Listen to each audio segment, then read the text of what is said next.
Learn for real. Do not gamble with your knowledge.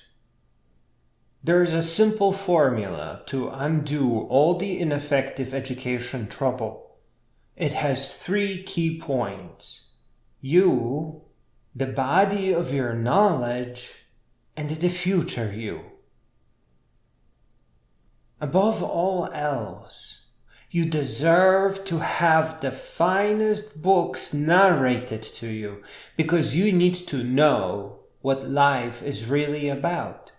Even if you are not a student anymore, you still deserve to know how the world works.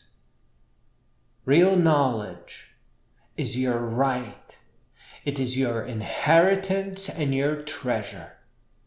No one, including yourself under some threat, real or perceived, can refuse or deny real education.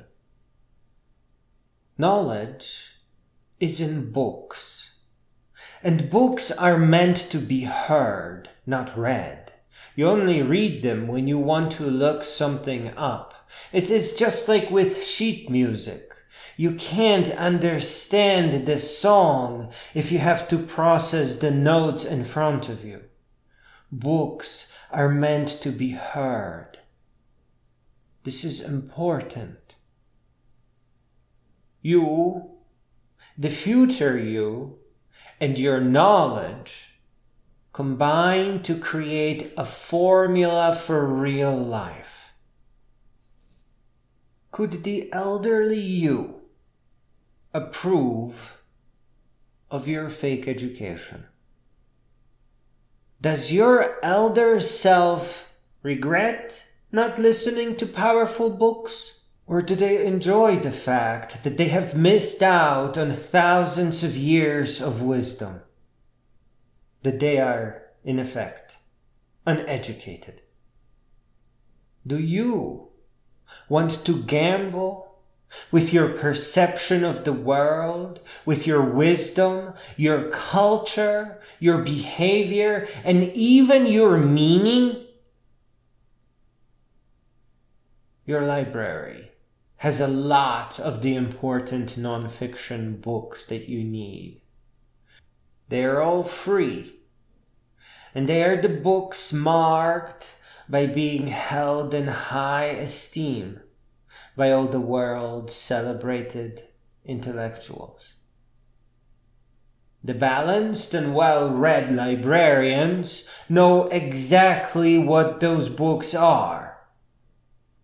The elder you will never regret dozens and hundreds and maybe even thousands of lifetimes of knowledge that you inherit by listening to those books. Let me repeat one more time. The elder you wants you to learn for real. They do not care about your grades or about your diploma or about your career. They care about strength and soul and heart and wisdom and greatness. They do not want to suffer mistakes that they could have avoided if you just took the time to get at those books. It may be that you don't need more than 100. Our minds have a tendency to bloom. It may take you just a few weeks to learn enough to avoid great mistakes and have your elder self celebrate life in triumph. Please understand that your local public library is all there is. Standardized education is fraud. It's not about you. It's about the paychecks that the teachers take home after having spent the entire day pretending to try to teach you something. Standardized education is not real. Don't jump the hoops for grades that don't matter. Real knowledge and real wisdom can only be found in books. It was left there by the great beings of the previous generation for you. For you. It is your inheritance.